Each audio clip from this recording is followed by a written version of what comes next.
Akashvani port Blair से प्रस्तुत है प्रादेशिक समाचार।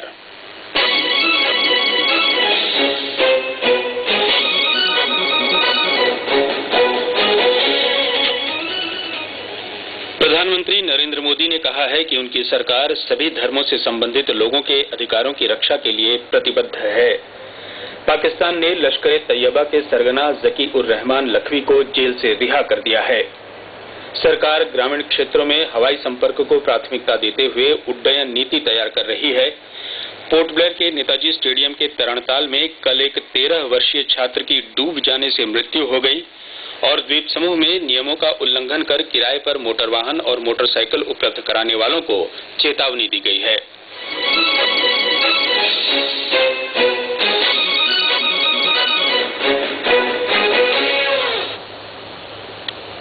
समाचारों के साथ मैं संतोष कुमार सिंह। प्रधानमंत्री नरेंद्र मोदी ने कहा है कि उनकी सरकार सभी धर्मों से संबंधित लोगों के अधिकारों की रक्षा करेगी।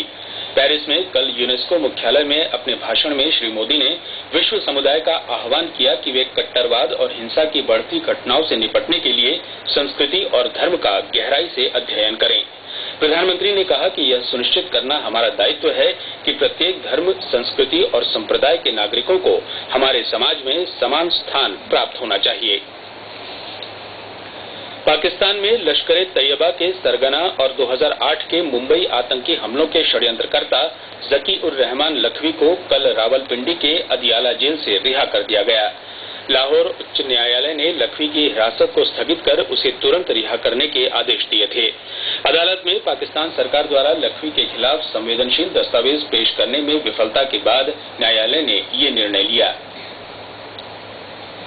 केंद्रीय नागरिक उड्डयन मंत्री अशोक गजपति राजू कुसापति ने कहा है कि सरकार ग्रामीण क्षेत्रों में हवाई संपर्क को प्राथमिकता देते हुए नई नागरिक उड्डयन नीति तैयार कर रही है। वे कल Andaman chamber of commerce and industry की ओर से डॉक्टर बी.आर. अम्बेडकर प्रौद्योगिकी संस्थान में आयोजित संगोष्ठी में अपने विचार व्यक्त कर रहे थे। उन्होंने कहा कि देश में 32 ऐसे छोटे हवाई अड्डे हैं जहां पिछले कई वर्षों से न तो विमान उतरे हैं और न ही उन्होंने उड़ान भरी है। केंद्रीय मंत्री ने कहा कि सरकार ऐसे सभी हवाई अड्डों का संचालन शुरू करेगी।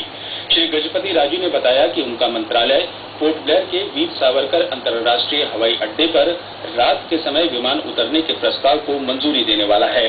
उन्होंने द्वीप समूह में पर्यटन क्षेत्र में और विविधता लाने की आवश्यकता पर बल दिया। उन्होंने कहा कि द्वीप समूह के अन्य टापुओं में हवाई संपर्क के लिए मंत्रालय हर संभव सहयोग देगा।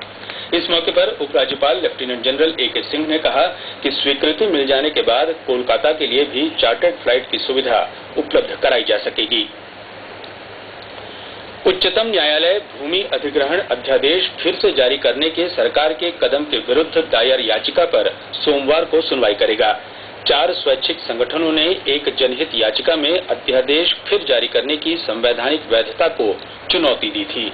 याचिका में कहा गया है कि अध्यादेश को फिर से जारी करने का अर्थ है कि कार्यपालिका कानून बनाने के विशेष क्षेत्र में दखल दे रही है।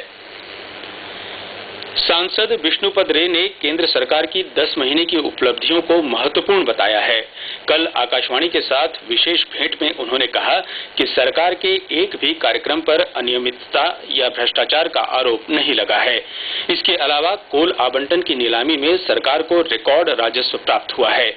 उन्होंने कहा कि 319 कोल ब्लॉकों में से अभी तक सिर्फ 19 ब्लॉक की नीलामी से इतनी बड़ी धनराशि प्राप्त हुई है।